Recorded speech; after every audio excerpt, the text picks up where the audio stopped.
नमस्कार, मैं हूं पलक रघुवंशी और आप देख रहे हैं हमारा स्पेशल एपिसोड आयुष्मान, जहां हर एपिसोड में हम लाते हैं स्वास्थ्य से जुड़ी अहम जानकारी, आसान टिप्स और एक्सपर्ट्स की सलाह, ताकि आप और आपके परिवार की सेहत बनी रहे। आज हमारे साथ है इंदौर से डॉक्टर संध्या स्टॉक से, जो प्रथम homeopathic clinic and research centre Indore की डायरेक्टर और होम्योपैथी विशेषज्ञ है। इसके अलावा आप cosmetic homeopathy kids care clinic में भी विशेषज्ञता रखती है। डॉक्टर संध्या, आपका स्वागत है हमारे स्पेशल एपिसोड आयुष्मान में। बहुत बहुत धन्यवाद जी। और आज हम जानेंगे होम्योपैथी के बारे में कि किन किन बीमारियों का इलाज होम्योपैथी से संभव होता है। तो चलिए शुरू करते हैं और समझते हैं कि कैसे आप अपने स्वास्थ्य को बेहतर रख सकते हैं डॉक्टर संध्या के साथ। डॉक्टर संध्या, सबसे पहला सवाल तो मेरा आपसे यही होगा कि आप पिछले कितने सालों से होम्योपैथी की प्रैक्टिस कर रहे हैं और अब तक कितने जटिल केस आप हल कर चुके हैं? ऑलमोस्ट 2004 से मैं निरंतर अभी तक प्रैक्टिस कर रही हूँ और पहले भोपाल में पदस्थ थी मैं और अब इंदौर में सेवाएं दे रही हूँ विगत 16 वर्षों से। और काफ़ी जटिल केसेस, सबसे ज़्यादा जो जटिल केसेस हम लोगों ने फेस किए हैं वो किए हैं कोविड के समय, जब वेंटिलेटर पे भी जो पेशेंट्स होते थे उनको हम लोग दवाइयाँ देते थे और पूरा जो कोविड के 2 वेव्स थे उसमें मेरे सेंटर के द्वारा निःशुल्क होम्योपैथिक चिकित्सा जन जन तक, घर घर तक, बस्ती क्षेत्रों तक पहुँचाई गई। वो लोग जो कि जनप्रतिनिधि थे, वो लोग जो कि कोविड में कर्मवीरों की तरह कार्य कर रहे थे, उन सभी को मेरे द्वारा निःशुल्क चिकित्सा दी गई, चाहे वो पुलिस वाले हों, चाहे वो निगम वाले हों, या फिर वो लोग भी जिन्होंने मुझ पे भरोसा किया, विश्वास किया होम्योपैथी पे, उन तक भी हमने काफ़ी क्रिटिकल केसेस में हम लोगों ने पेशेंट्स को रिवाइव होते हुए देखा है। जो लंग्स फाइब्रोस थे उनको वापस होते हुए देखा है और आज वो पेशेंट्स अपने परिवारों के साथ बहुत अच्छे से रह रहे हैं। जी डॉक्टर संध्या, अगर मैं अभी प्रेजेंट लाइफस्टाइल की बात करूं तो सबकी लाइफस्टाइल पहले से बहुत ज़्यादा चेंज हो गए हैं। तो आप भारत में होम्योपैथी का फ्यूचर कैसे देखती है? क्या लगता है कि जो एलोपैथी है उसको रिप्लेस कर सकता है या उसकी कितनी जगह ये ले सकता है? होम्योपैथी का सदैव ही फ्यूचर भारत ही नहीं, पूरे वैश्विक स्तर पे, पूरे ग्लोबल लेवल पे, through out the world, through out the every part of India हमेशा ही बहुत उज्जवल रहा है। और आगे जिस तरह से इसमें एजुकेशन लेवल बढ़ता जा रहा है, जिस तरह से इसमें डिग्रीज, मानक उपाधियाँ बढ़ती जा रही हैं, पोस्ट ग्रेजुएशन की अच्छी स्ट्रीम्स आ रही हैं, तो डेफिनेटली होम्योपैथी का बहुत ही अच्छा स्कोप और बहुत ही अच्छा रोल है। क्योंकि पहले एक समय हुआ करता था जब सामान्य डिग्रीज DHB DHMS के साथ ही कोई भी व्यक्ति एक होम्योपैथ विशेषज्ञ बनता था, परंतु अब वो लेवल पे पोस्ट ग्रेजुएशन के जो विभिन्न कोर्सेज आ रहे हैं उसमें काफ़ी नंबर ऑफ कॉलेजेस बढ़ रहे हैं।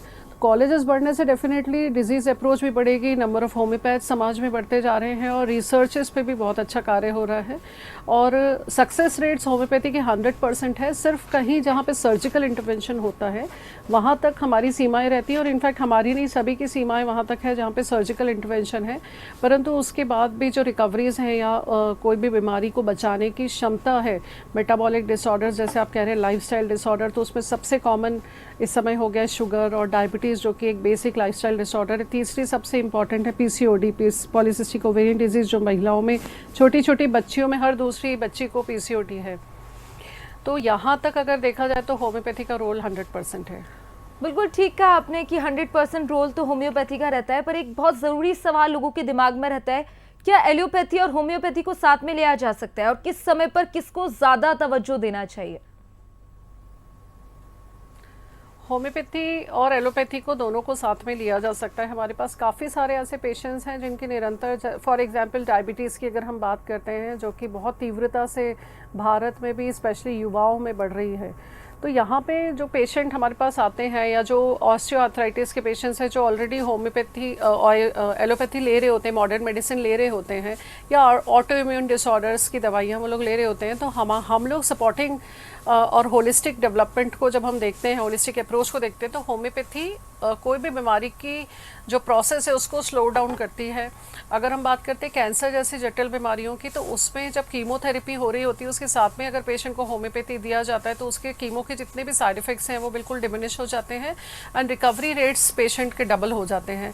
तो homeopathy is a strong companion along with any of the medicine, not only modern medicine, but कोई भी पैथी के साथ होम्योपैथी बिल्कुल जैसे मीठी मिठास के साथ कोई भी मिठाई बनाई जाती है, वैसे ही होम्योपैथी हर पैथी के साथ सेट हो जाती है और रिकवरी रेशियो पेशेंट का डबल हो जाता है।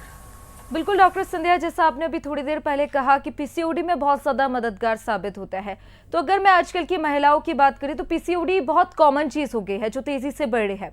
तो होम्योपैथी इस हार्मोनल असंतुलन को और बैलेंस को किस तरह से ठीक कर सकता है?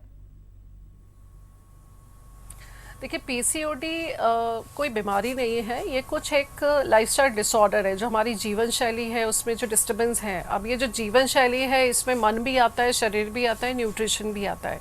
तो फॉर एग्जांपल अगर हम हमारे क्लिनिक की ही बात करते हैं, प्रथम homeopathic clinic and research centre की, तो उसमें कोई भी पीसीओडी वाले पेशेंट को सिर्फ दवाइयाँ दे के नहीं छोड़ा जाता है। 3 माह उसका जो पूरा मासिक धर्म है या पूरा मेंस्ट्रुअल साइकिल है उसको 3 मंथ्स हम क्लोजली मॉनिटर करते हैं।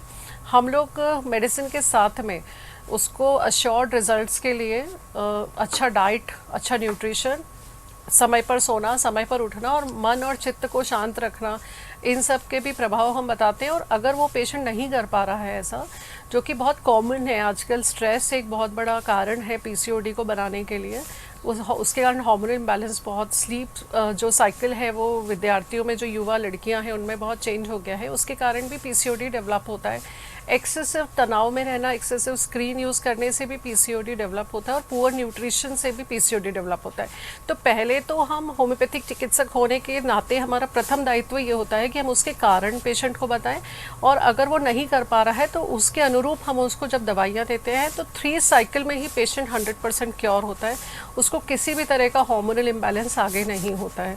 अभी तक हमारे पास जितनी बच्चियां या लेडीज़ आई हैं, इनफैक्ट कई लेडीज़ जिनको पीसीओडी के कारण कंसेप्शन नहीं हो रहा था, उन्होंने कंसीव भी 6 मंथ्स के अंदर किया है और अच्छे हेल्दी बेबीज़ भी उनको हुए हैं। डॉक्टर संध्या, हम देखते हैं कि जो पीरियड्स है और जो वुमेन में सबसे ज़्यादा कॉमन अगर देखा जा रहा है तो वो सिस्ट डेवलप होना देखा जाता है, तो उसका एलियोपैथी में भी कोई ऐसा इलाज आज तक नहीं आ पाया है, क्योंकि ऐसा कहा जाता है कि सिस्ट डेवलप होने के बाद दोबारा वो डेवलप हो सकती है। तो क्या होम्योपैथी में उसका इलाज है? जी, होम्योपैथी में सिस्ट डेवलप होने के कारण, बेसिक जो उसका कारण है कि प्रॉपर एक टाइम में जो एग है वो प्रॉपरली रप्चर अगर नहीं होता है तो वो आगे जाके एक सिस्ट में डेवलप हो जाता है। कई बार वो फॉलिकुलर सिंपल सिस्ट होता है, कई बार वो कॉम्प्लेक्स होता है और कई बार वो डर्मोइड्स तक हो जाता है। तो उसकी हम प्रॉपर जांच करके, और अंडाणु जो है, जो एग्स ओवरी से बनते हैं, वो अच्छे से बने, उसकी बहुत अच्छी होम्योपैथी में मेडिसिन आती हैं जो डे 5 ऑफ पीरियड से हम पेशेंट को देते हैं। जैसे ही ब्लीडिंग का, रक्तस्राव का 5वां दिन होता है, वहाँ से हम वो मेडिसिन शुरू करते हैं। और ये मेडिसिन थॉरली नॉन हार्मोनल होती है, नॉन एडिक्टेड होती है, और 1 से 2 साइकिल में जब हम रिपीट सोनोग्राफी करवाते हैं नेक्स्ट साइकिल में, और साथ में थोड़ा सा अगर हम हार्मोनल सपोर्ट जो एलोपैथ्स देते हैं, मॉडर्न मेडिसिन में दिया जाता है, उसकी जगह हम थोड़ा न्यूट्रिशन को पुश अगर करते हैं, कुछ ऐसे मल्टीविटामिन होम्योपैथी में भी उपलब्ध हैं वो देते हैं, तो ये जो सिस्ट का रिकरेंस है उसका बेसिक कॉज ही ख़त्म हो जाता है। अगर किसी भी लेडी को या किसी भी फीमेल पेशेंट के अंडाणु अच्छे बनते हैं तो उसको सिस्ट कभी भी डेवलप नहीं होता है।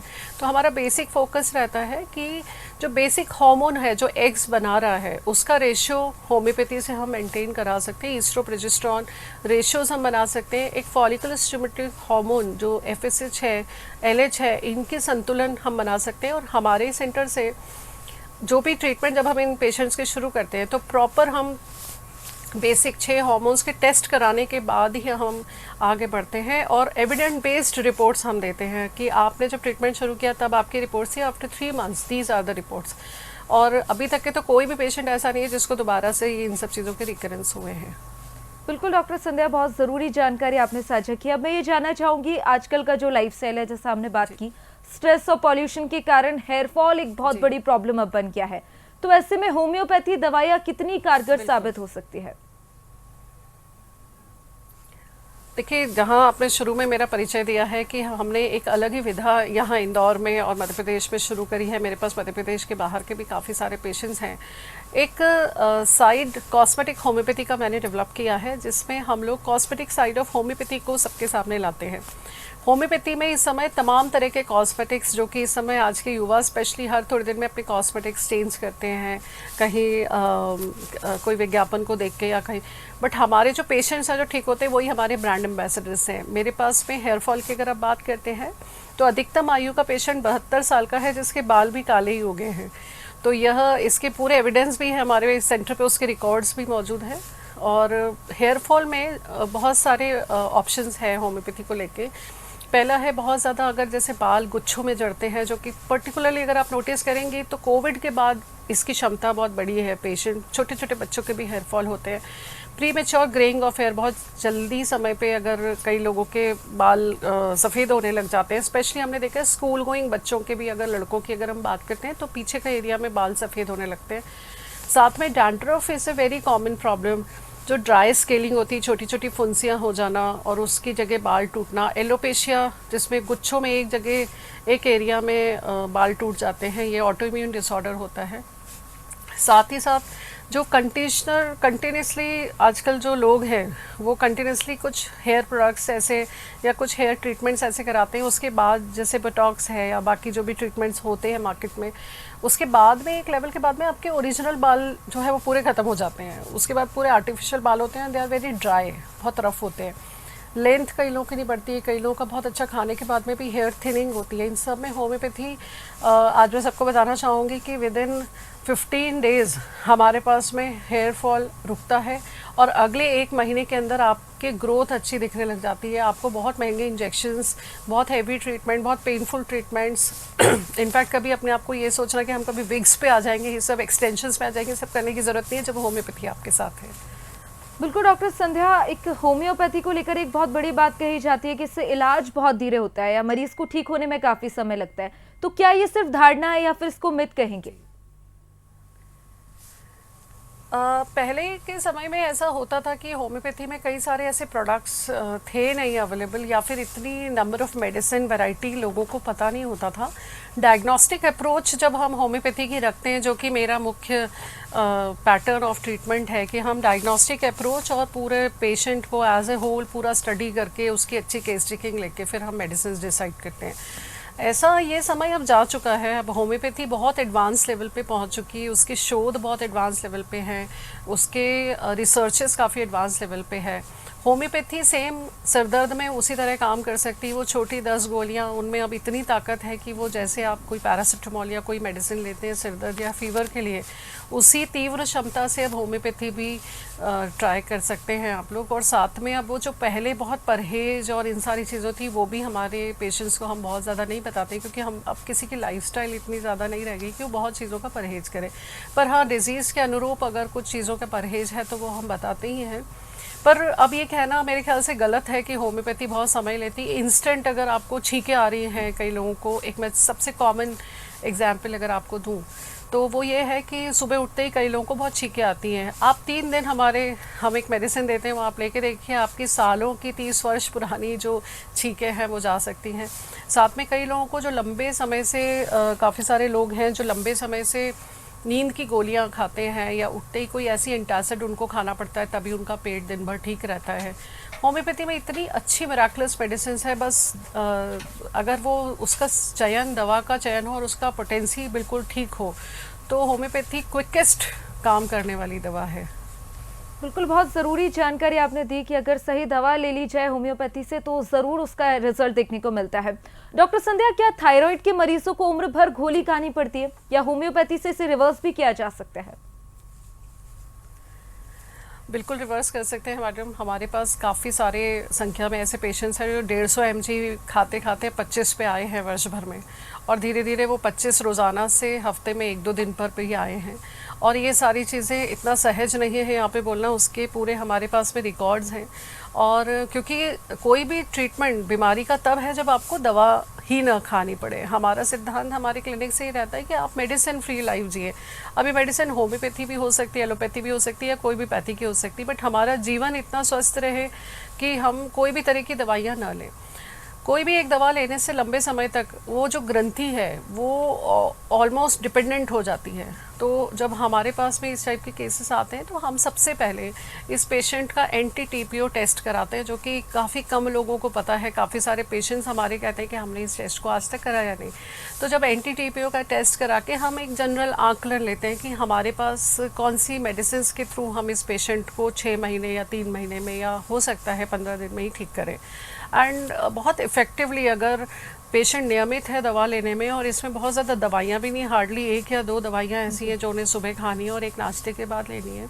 और अगर उनका लाइफस्टाइल अच्छा है तो इसमें 2 फ़ायदे हैं। एक तो लगातार इतने पावर की दवाइयाँ जो वर्ष भर से खा रहे हैं या वर्षों से खा रहे हैं, उसके खुद के स्वतः ही अपने कुछ साइड इफ़ेक्ट्स होते हैं, उन साइड इफ़ेक्ट्स से भी छुटकारा होता है, और साथ में बॉडी ऑटोमेटिकली ईज़ आउट होती है। पेशेंट के मूड बिहेवियर में बहुत फ़र्क लगने लगता है, उसके वज़न में, उसके जॉइंट इश्यूज़ में, और अलग ही टेंडेंसीज आगे से आगे जो डेवलप होने लगती है उसमें काफ़ी ज़्यादा फ़र्क दिखता है।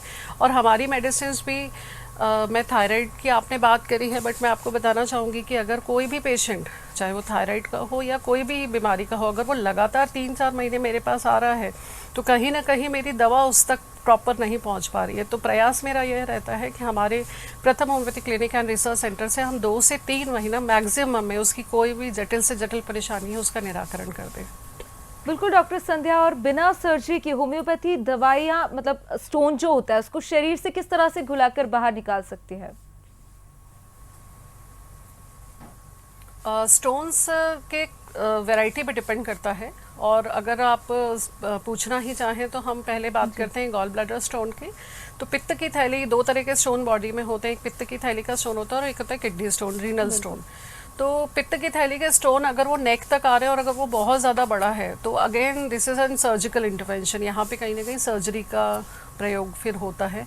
अगर छोटे छोटे माइन्यूट गॉल ब्लैडर स्टोन है और अगर उसके कारण कुछ ज़्यादा परेशानी नहीं है पेशेंट को, जैसे अगर कई पेशेंट का जो सिम्टम है वो हमारा मेन क्राइटेरिया रहता है ट्रीटमेंट का, कुछ भी ऐसा ना करा जाए कि पेशेंट कोई बहुत ही परेशानी में फंस जाए। उससे पहले अगर रिपोर्ट्स जो होता है उसका सीटी स्कैन अगर हुआ हो या अल्ट्रासाउंड और लिवर फंक्शन टेस्ट के हिसाब से और लिपिड प्रोफाइल के हिसाब से हम लोग डिसाइड करते हैं कि इस केस को हमें किस लेवल पे उसको ट्रीट करना है। रही बात किडनी स्टोन की, तो रीनल स्टोन में एक्सक्लूसिवली होम्योपैथी का बहुत अच्छा रोल है।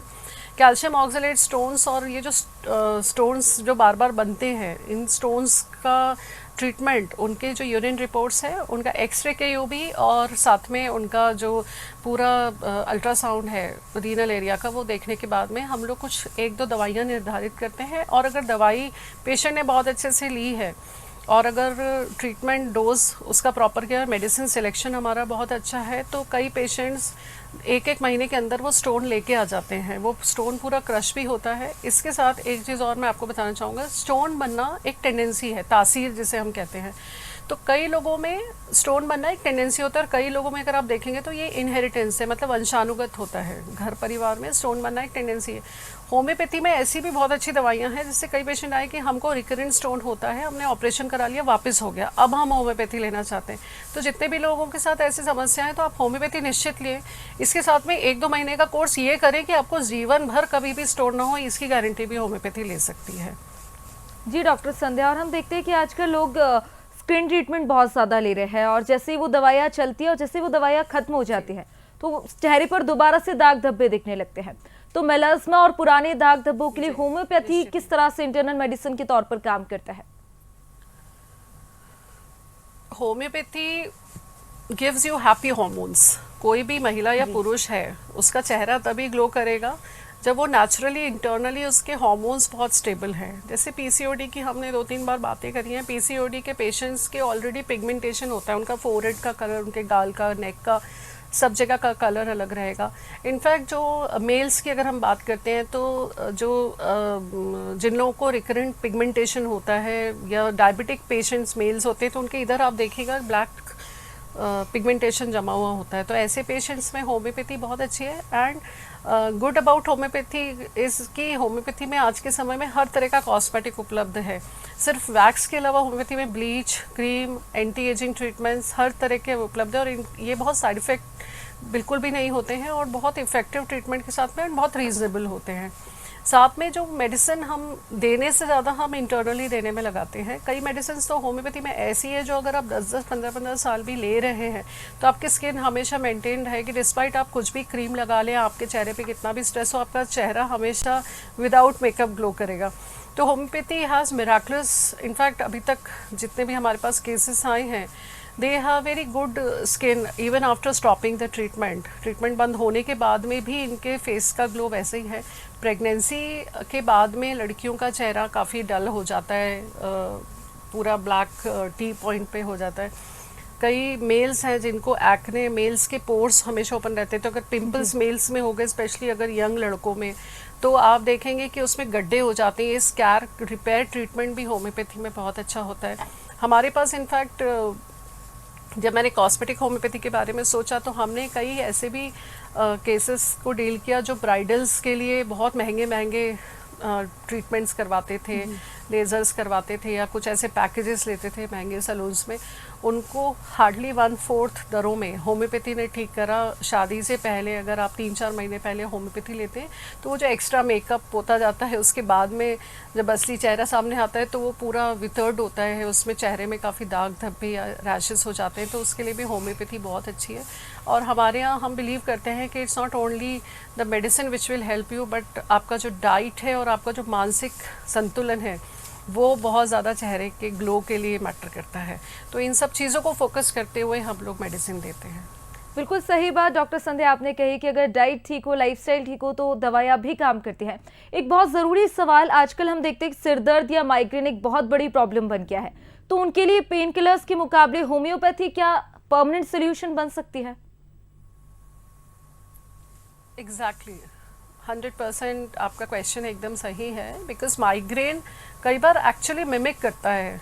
किसी को भी हल्का समय से अगर सिर दुख रहा है तो उसको माइग्रेन बोल दिया जाता है। समटाइम उसका चश्मे का पावर या ब्लड प्रेशर या फिर कंटिन्यूस स्ट्रेस या फिर नींद में कमी होना माइग्रेन का एक रीज़न हो सकता है। तो होम्योपैथी सिर्फ एक बीमारी को बिलीव नहीं करती है, बट होम्योपैथी बिलीव्स कि हम उसके कॉज को ही ख़त्म कर दें, हम उसके रूट को ख़त्म कर दें। फॉर एग्ज़ाम्पल कि कई लोग रात में कुछ ऐसा चीज़ें खा लेते हैं और कहते हैं दूसरे दिन से हमारा सिर दुखा, ये हर कोई समझ सकता है। कई लोग कहते हैं कि कुछ पर्टिकुलर धूप में जाने से, तो ये सब सिम्टम्स हैं। तो हम कोशिश करें कि अब धूप में जाना है या रात में लेट सोना या रात में कुछ पर्टिकुलर भोजन खा लेना तो हम अवॉइड नहीं करते, बट हम आंतरिक रूप से पेशेंट को इतना स्ट्रॉन्ग कर देते हैं कि जब भी वो उस एक्सपोजर में जाएगा तो उसको सिम्टम नहीं होगा। इनफैक्ट कई केसेस में ऐसा देखा गया है कि माइग्रेन लंबे समय तक जो अंग्रेज़ी दवाइयाँ देती है तो पेशेंट गेट्स एडिक्टेड, उसको आदत हो जाती है। जो नर्व्स हैं उनमें तनाव होना, एक तरफ सिर फटना, उल्टी जैसा लगना, ये एक सामान्य सिम्टम है माइग्रेन के, जो कि होम्योपैथी से बिल्कुल ठीक हो सकते हैं। इनफैक्ट कई सारे पेटेंट्स होम्योपैथी में माइग्रेन के ऐसे आ गए हैं जो आप तुरंत 2-3 टैबलेट उसकी लेने से तुरंत आपका जो सिर दर्द है वो ठीक हो सकता है। तो माइग्रेन के लिए आई गेस कई बीमारियां ऐसी हैं जिसमें हम शुरू से ही होम्योपैथी लें तो वो तीव्रता भी ख़त्म करती है और उसकी बार बार जो एपिसोड्स हैं उसमें भी कमी हो जाती है। बिल्कुल डॉक्टर संध्या आपने सही कहा, अगर होम्योपैथी लेना है, साथ में डाइट को ठीक कर लिया जाए, अपनी मेंटल हेल्थ को उतना ठीक कर लिया जाए तो होम्योपैथी बिल्कुल वर्क करता है। फिलहाल शुक्रिया आपका हमारे दर्शकों के साथ ये ज़रूरी जानकारी साझा करने के लिए। और दर्शकों, उम्मीद है कि आज का एपिसोड आपकी सेहत के लिए फायदेमंद साबित हुआ होगा। याद रखिए, सही जानकारी, सही फैसला और सही समय, यही है आयुष्मान का मकसद। हम फिर मिलेंगे अगले एपिसोड में नई जानकारी और नई उम्मीद के साथ।